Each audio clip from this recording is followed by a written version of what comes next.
Alhamdulillahilladzi ja'ala al-khitana min syara'i'il Islam. Allahumma salli wa sallim wa barik ala sayyidina wa maulana Muhammadin sallallahu alaihi wa sallama al-misbahid dhalam wa ala alihi wa ashabihil kiram, amma ba'du. Qala Allah Ta'ala fil Qur'anil Karim wa huwa asdaqul qailin. A'udzu billahi minasy syaithanir rajim. Bismillahirrahmanirrahim. Idz qala Ya'qub li banihi ya bunayya ma ta'buduna min ba'di qalu na'budu ilahaka wa ilaha abaika Ibrahim wa Ismaila wa Ishaqa ilaha wahida wa nahnu lahu muslimun. Sadaqallahul aliyul adhim. Hadratal asatidul kurama, para bapak-bapak, adik-adik jamaah walimatul khitan yang insyaallah dirahmati dan dimuliakan oleh Allah Subhanahu wa ta'ala. Amin. Wabil khusus ila hadratil mukarram, guru kita al-mukarram al-ustad Dr. Andes Haji Nikmat MPD, al-mukarram al-ustad Ahmad Dasuki SPDI, al-mukarram al-ustad Abdullah SPDI, pembawa acara Al-Mukarram Al-Ustadz Muhammad Amin, Bapak Ketua RT 06 Bapak Ahmad Fauzi 7 Ahmad Fauzi, Bapak Ketua RT 011 Bapak Suhaidi, dan para orang tua yang lainnya yang mohon maaf dan minta dimaafkan bila mana tidak disebutkan namanya satu persatu, namun insya Allah doa dan ta'zim saya senantiasa selalu terucapkan untuk para orang tua dan juga para asatid yang hadir di sini. Tak terlupakan juga kepada yang sedang berbahagia, yang saat ini tasyakuran khitan, yaitu Nanda siapa namanya? Buahnya kan? Iya. Khitan Muhammad Hafiz Al-Fatih, akikah Ibu Suhairi binti Kamo, akikah Ibu Masti binti Suwadi. Nanda yang dikhitan adalah putra dari jamaah kita, saudara kita, kerabat kita, yaitu Bapak Mas Freddy. Ya, Freddy ya. Freddy nggak pakai S kan? Freddy. Semoga Allah Subhanahu wa ta'ala jadikan putra yang dikhitan sebagai anak yang saleh, dan yang diakikahkan kedua orang tuanya itu diterima akikahnya oleh Allah Subhanahu wa ta'ala. Amin ya rabbal alamin. Jamaah sekalian yang dirahmati oleh Allah Subhanahu wa ta'ala, sebelum saya menyampaikan isi hikmah pada kesempatan acara yang penuh bahagia ini, terlebih dahulu saya menyampaikan permintaan maaf kepada para asatid di sini dan juga terkhusus kepada tuan rumah Mas Freddy kalau semisalnya saya sedikit agak terlambat. Padahal saya keluar dari habis maghrib, jadwal malam Sabtu taklim di kandang sapi Musola Al-Ikhlas. Biasanya habis selesai taklim mah langsung jalan, tapi kebetulan tuan rumah yang punya musola ngadain tasyakur. cucunya diterima di EPB. Kalau yang ngundang ketua musola kudu diikutin bang. Lah kalau kagak besok repot kita ngaji. Padahal nggak pakai ngomong-ngomong sebelumnya. Ya udah mau nggak mau dah. Udah kan setengah jam. Habis dari situ ke swadaya. Saya udah bilang tuh sama keluarganya Ustadz Sarip, cucunya Haji Lamin yang disunatin. Ini malam saya ada undangan di Bojong.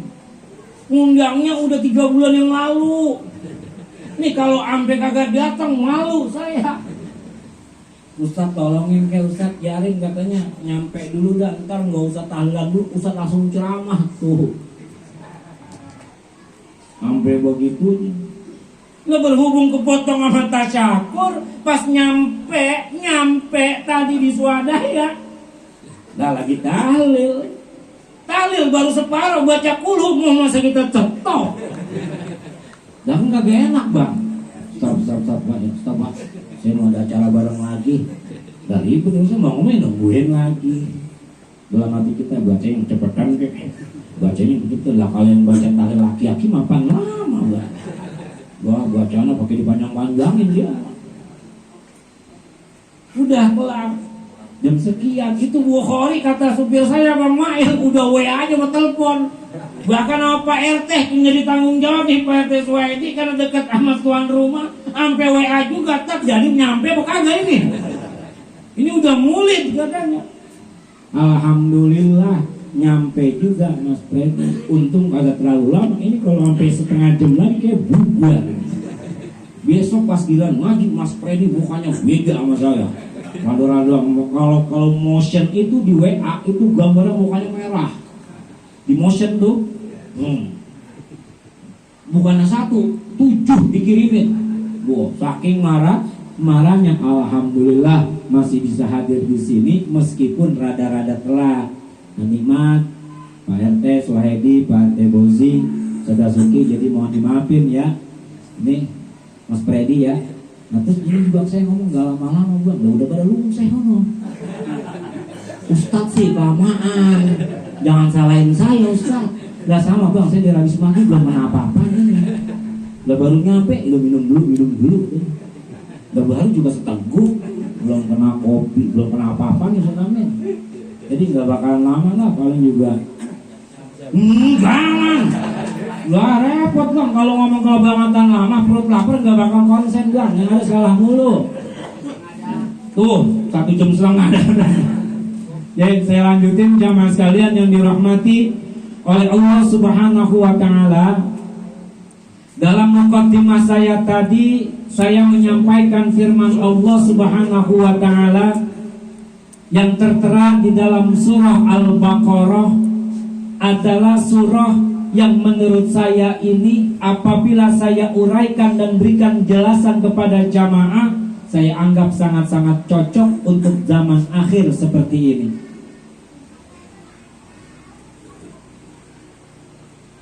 Allah Subhanahu wa taala nyatakan dalam firman-Nya, Bismillahirrahmanirrahim.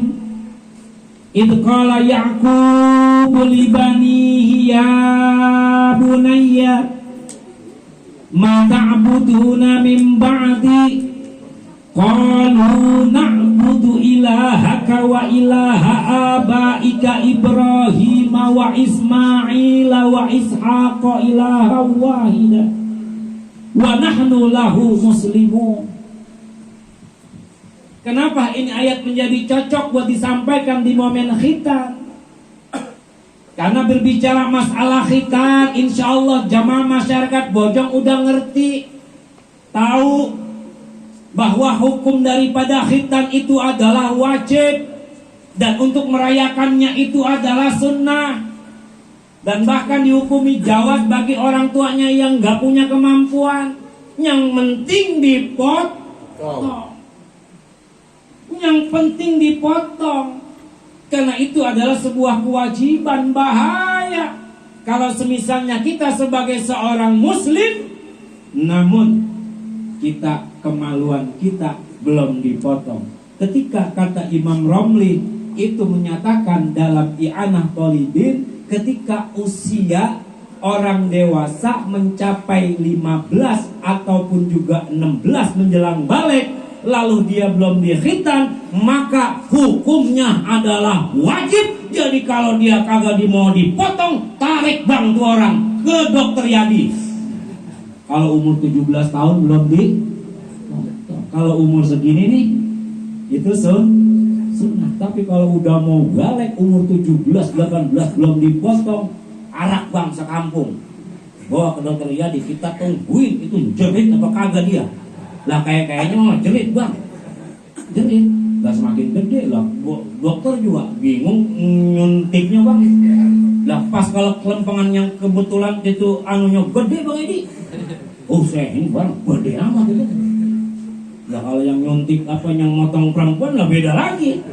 Saya beda apa gimana gua ini. Wajib usia segitu, sunnah buat yang masih remaja.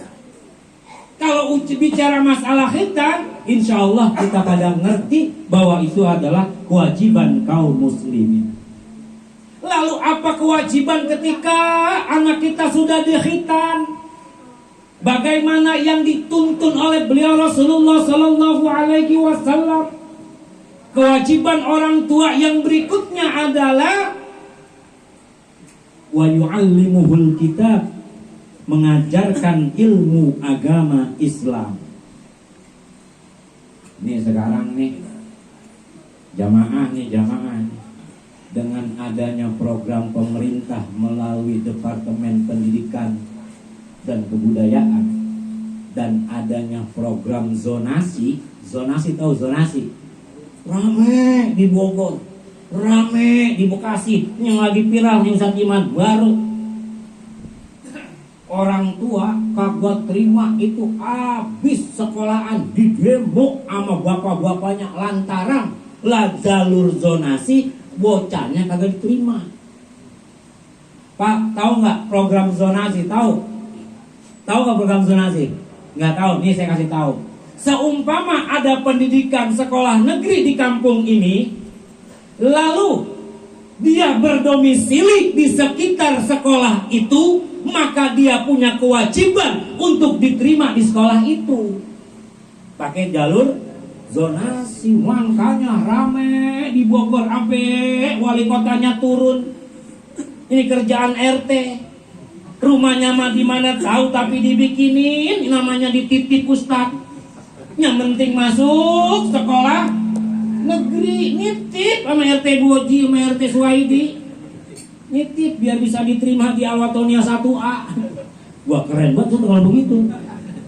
Nah cuma kan kagak orang sekarang. Ini efek corona, nggak salah siapa-siapa ini Pak, mohon maaf. Ini kejadian juga nih. Saya baru tahu Saniman. Orang tua nggak daftar di SMP, tapi namanya keluar, ditelepon sama pihak SMP. Itu bocah tadinya mau daftar ke madrasah, lantaran ditelepon sama pihak SMP, kabur kagak jadi daftar di madrasah, brengsek sundel nih orang. Ya Allah. Lah, nih efek keadaan ekonomi lagi susah nih begini. Orang tua sekarang itu kepalanya udah kebangutan puyeng. Sekolah bocah wajib, akhirnya cari solusi, cari datang ke sekolah yang gratis nggak pakai bayar. Yang penting mana kayak itu sekolah. Malu gue sama tetangga kalau lu mau sekolah. Dulu sekolah mau di mana kayak sekolah? Kalau sekolah di madrasah kan bayar. Cari katanya ngapain sekolah bayar? Tuh begitu. Nih orang sekarang udah nggak peduli lagi. Padahal apa? Tanggung jawab orang tua setelah dia selesai menghitankan itu adalah memberikan pendidikan agama.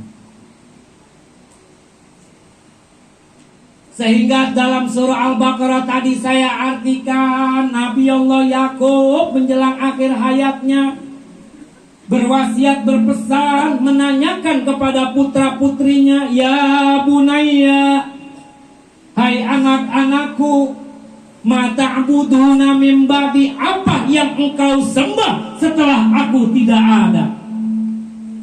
Kalau orang sekarang kan kagak, orang tuanya mau mati mikirin bapaknya yang luar biasa, nanti dia hidupnya bagaimana. Dan kira-kira bikin susah orang apa kagak. Dikasih kontrakan satu cukup apa kagak.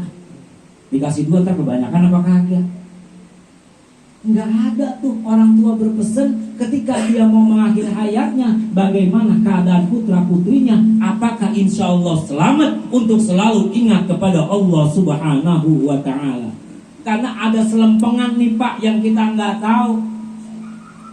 Nih selempengan yang kita nggak tahu sering banget dilupakan ketika orang tua kita sudah meninggal dunia. Apakah selesai sampai di situ? Jawabannya adalah tidak. Karena ketika anak melakukan maksiat, maka orang tuanya pun juga mendapatkan hal yang sama karena telah dilakukan oleh orang yang ditinggalkan, yaitu putra-putranya. Ngeri nggak Pak? Cuman kita kagak tahu, makanya anteng aja. Gua mati bodo amat dah. Mati kan masuk kuburan. Iya masuk kuburan. Mungkin saya bilang jamaah pengajian nih, nikmat di malam minggu. Perasaan saya nih Bang, dari zaman Nabi Adam Bang sampai sekarang itu kobil kagak ada yang bangun loh Bang. Dari zaman Nabi Adam nih, zaman buyut-buyut kita kagak ada tuh yang nyeplos keluar. Yang udah masuk kagak bakalan balik lagi Bang. Itu kober kalau digali kayaknya tulang mulu. Pasti ketemu tulang, artinya udah penuh. Kita besok masuk Bang. Bang kata penghuni lama, wah ini dia nih katanya nih, yang sering buat nongkrong di pinggir kober. Wah, ngopi enak banget dapur, lagi nyanyi. Nggak kepikiran mati dia mah. Sekarang kita yang nggak habis pikir nih, pagi ini PRT punya kontrakan, di mana kuburan, angko mungkin enak banget ya. Ngomong, penghuni kober enak banget, cakep banget. Ya Allah. Mata'buduna min ba'di, apa yang engkau sembah setelah aku nggak ada? Lalu anaknya menjawab, qalu na'budu ilahaka, akan kami sembah Tuhanmu dan juga Tuhan yang disembah oleh Nabi Allah Ibrahim, Nabi Allah Ismail, Nabi Allah Ishak, Tuhan yang satu yaitu Allah Subhanahu wa Ta'ala, wa nahnu lahu muslimun. Mas Freddy, kalau pengen selamat dunia akhirat, titipin nih anak ilmu agamanya kudu kuatin. Akhir zaman udah diprediksi sama Rasulullah. Mohon maaf nih orang sekarang Pak, mohon maaf, sama duit ibu, sama duit. Makanya tuh di TikTok Ustadz Akri populer omongan ini. Ya ibu-ibu nih sampai dibilang begini, biarin ya Bu, biar kata laki-laki kita mah jelek, yang penting setiap hari bagi duit. Biarin laki kita ngayat 3 hari, yang penting sebelum berangkat dia ngasih duit. Biarin dia kagak pulang-pulang, yang penting pas pulang ke rumah bawa duit. Biarin dia kawin lagi, yang penting dia ngasih duit. Udah terbukti Bang sekarang. Jadi buat laki-laki nih kalau pengen kawin lagi, jejelin duit tuh bini. Beneran nih bukan omong kosong. Udah banyak buktinya. Kita nih Bang ditolak kawin lagi, emang masih susah. Kagak gablek duit pusat bulog. Kagak gablek duit. Ini yang kadang kita buyang juga nih. Nih kadang nih orang udah masih tinggal di rumah mertua, belagu kawin lagi. Bikin rumah kagak, numpang sama mertua, makan masih mocel punya mertua. Genit mau kawin lagi, enaknya diapain ini? Nah, tuker pakai rongsokan no. Ya Allah, nafsu tuh diikuti. Mas Freddy, titipin, kita udah kirain kalau misalnya pengen selamat dunia akhirat, masukin anak kita minimal di madrasah, karena fondasi keselamatannya itu ada di ilmu agama. Karena beliau Rasul sudah mengingatkan kita, kata beliau, sayati zamanun ala ummati, akan terjadi dan dirasakan oleh umatku di akhir zaman, yafiruna minal ulama, mereka nggak mau dekat sama ulama, ogah ngaji, males dengerin nasihat ulama dan juga para ahli hikmah. Nggak mau. Buktinya sekarang, mohon maaf, lebih banyak orang ngaji apa orang ngayal? Hah? Ngayal ya. lebih enak diajak nonton dangdut apa ngikut tahlilan? Wah, habis tahlilan nonton dangdut Ustaz. Pahala dapat, dosa dapat. Susah ini, makanya nih buat masyarakat asatid ya memang harus sabar. Ustaz Amin, emang fenomena akhir zaman begitu. Ngurusin madrasah, ya emang begitu Zanimat. Zanimat masih mending, muridnya mau banyak. Ya Allah, ngeri. Kalau misalnya memang Ustaz Imat saya ini pengen istilahnya ngain gampang aja, apalah gampang, tuker jangan jadi madrasah SMP. Gitu banyak. Pindah ke Diknas. Oncang-oncang kaki tiap bulan gak punya kontrakan Ustaz mau. Gak apa-apa, disewain aja sama orang, lahan sekian tuh kelola. Yang penting gue setiap bulan terima duit 100 juta. Enak gak gue sih? Gue elah kalau pengen dunia mah gampang banget. Cuman apalah arti perjuangan? Memang perjuangan madrasah saat ini benar-benar diuji segalanya. Diuji secara ekonomi, diuji kepercayaan daripada masyarakat yang saat ini perlahan-lahan udah nggak mau lagi masukin anaknya ke madrasah. Tuh, nih saya kasih tahu Pak, ini Jakarta pusat kota metropolitan, Jakarta nih. Setiap tahun orang non Jakarta datang ke Jakarta buat ngapain? Ngadu nas. Dari Jawa, dari Sulawesi, dari Sumatera, dari Kalimantan, dari Papua, tujuannya ke Jakarta. Ngapain? Nyari duit. Yang punya titel, yang nggak punya titel, semua berjuang di sini. Pertanyaannya, setiap tahun kampus ngeluarin mahasiswa. Setiap tahun pondok pesantren mengeluarkan alumni pesantrennya. Setiap tahun S2 ngeluarin alumninya. Pertanyaannya, kenapa peluang pekerjaan itu ada kepada orang yang mendapatkan rezeki dari Allah Subhanahu wa ta'ala? Pak, mohon maaf, berapa banyak Gojek titelnya S1? Banyak gak Bang? Gojek, terus apa lagi? Maxim, Grab. Banyak gak yang pada punya titel S1? Banyaklah, sama bocah kagak sekolah. Artinya bagaimana? Yang namanya rezeki nggak melihat titel.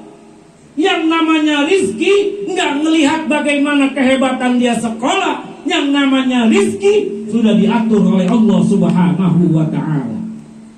Makanya jangan pakai ada istilah ngapain sekolah di madrasah. Ntar gue mau anak gue mau makan apa? Mau makan daun kimbul Bang.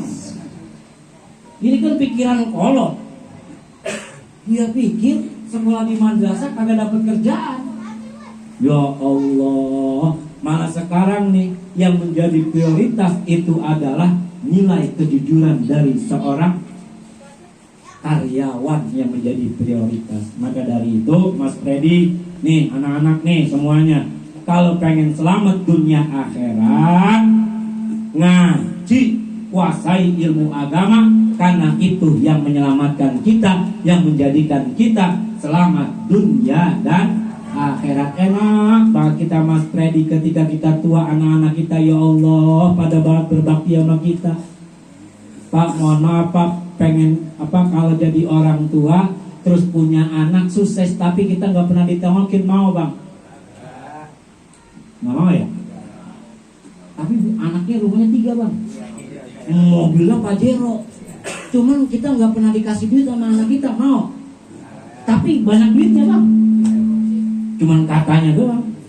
Kadang yang kita nggak habis pikir, ada orang sukses nggak pernah mau bakti sama orang tua, orang tuanya dititipin di panti jompo. Oh banyak. Mau begitu Bang? Mau Bang?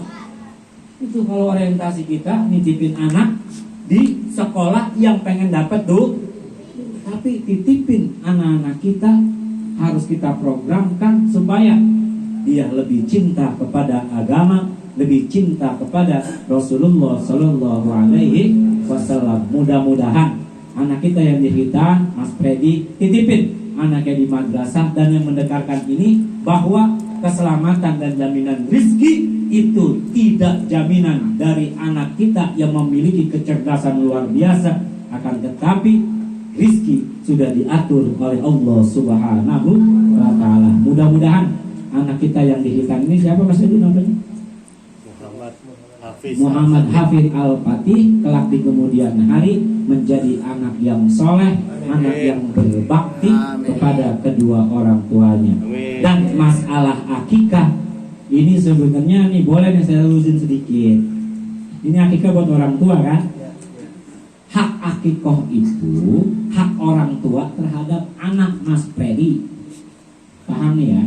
Akikoh hak orang tua terhadap anak. Ini anak berarti luar biasa sama babanya. Emang tahu babanya belum diakekioin, tahu? Hah? Ini jatuhnya bahasanya kalau bicara masalah hukum, anak tidak punya kewajiban untuk mengakikahkan orang tua. Karena kewajiban akikah itu adalah tanggung jawab orang tua terhadap. Kalau semisalnya orang tua kita nggak mengakikahkan kita punya rezeki, bagus. Terus kalau semisalnya orang tua kita belum diakikahin, terus kita sebagai anak mau ngakin orang tua, itu ntar dulu. Mendingan pas kurban, udah korbanin aja. Ingat, ini bicara hukum ya jemaah ya. Bicara hukum, kewajiban akikah itu adalah orang tua terhadap anak, bukan anak terhadap orang tua. Tebolak, tapi ini udah terjadi, kagak apa-apa. Yang penting dagingnya keluarin, bagiin. Udah direbus kan ya dagingnya ya. Alhamdulillah. Nah ini kan lumayan, 2 emak tuh. Berarti 2 kambing. Nah kalau bapak lah 4 kambingnya ini. Kambingnya 4. Kita doain semoga orang tua yang diakikahkan ini sampai dari bentuk kasih sayang anak terhadap orang tua. Mudah-mudahan ada penilaian khusus dari Allah Subhanahu wa Ta'ala. Amin ya rabbal alamin. Ini saja yang mampu saya sampaikan. Kurang lebihnya mohon maaf. Wallahul muwaffiq ila aqwamit thoriq. Assalamualaikum warahmatullahi wabarakatuh.